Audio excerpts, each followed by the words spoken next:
सब भक्तों को जय श्री कृष्णा, जय श्री राधे।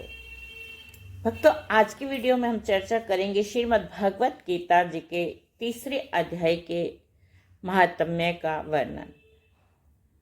भक्त, श्रीमद् भगवत गीता अपने आप में एक दिव्य ग्रंथ और हो भी क्यों ना, क्योंकि साक्षात परम ब्रह्म सत्ता भगवान कृष्ण के मुखारबिंद से निकला हुआ ये अमृत। और मान्यता अनुसार अगर श्रीमद् भगवत गीता जी का कोई एक श्लोक भी निरंतर पाठ करता है तो वो अनेक दिव्य गुण और शक्तियां उसके अंदर समाहित हो जाती हैं।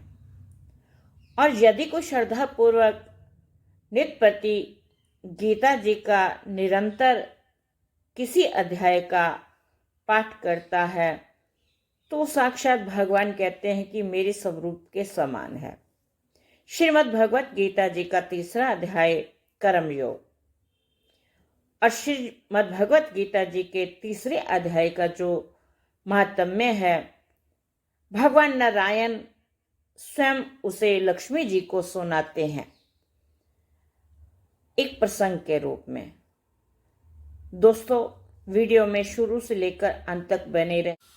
ओम श्री परमात्मने नमः। श्रीमद् भगवत गीता तीसरे अध्याय का महत्व।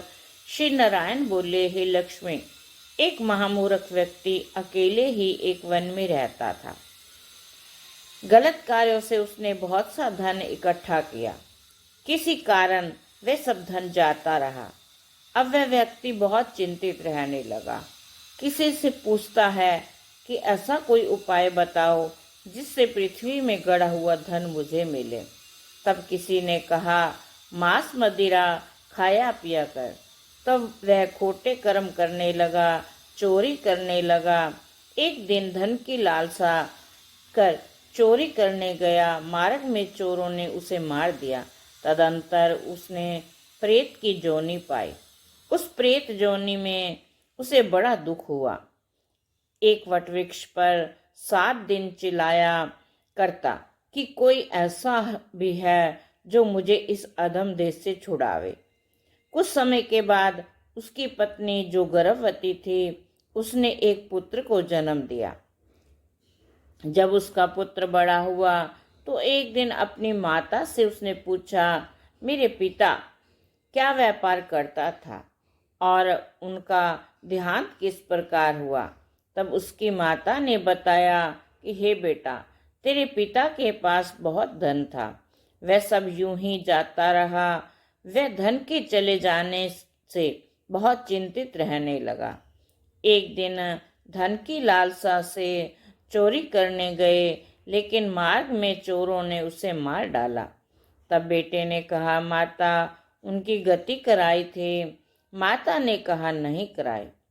बेटे ने पूछा, हे माता, उनकी गति करानी चाहिए। माँ ने कहा, अच्छी बात है। तब वह पंडितों से पूछने गया और जाकर प्रार्थना की कि हे स्वामी, मेरे पिता एक दिशा में जाकर मृत्यु को प्राप्त हुए हैं, अतः उनका उद्धार किस प्रकार हो सकता है। पंडितों ने कहा, तू गया जी जाकर उनकी गति कर, तब पितरों का उद्धार होगा। यह सुनकर वह अपनी माता की आज्ञा लेकर गया जी को गमन किया। प्रयागराज का दर्शन स्नान करके आगे को चला। रास्ते में वह वृक्ष के नीचे बैठ गया। वहां उसको बड़ा भय प्राप्त हुआ। वह वहीं वृक्ष था जहां पर उसके पिता प्रेत जोनि को प्राप्त हुआ था। उसी जगह चोरों ने उसको मारा था।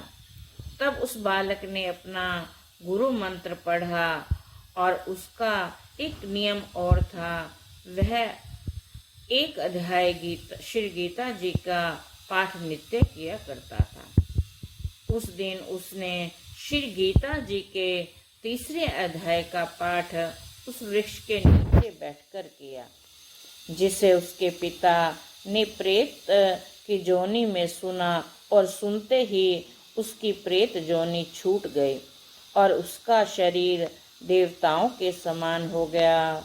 बोलो गीता माता की जय। जय श्री कृष्ण, जय श्री।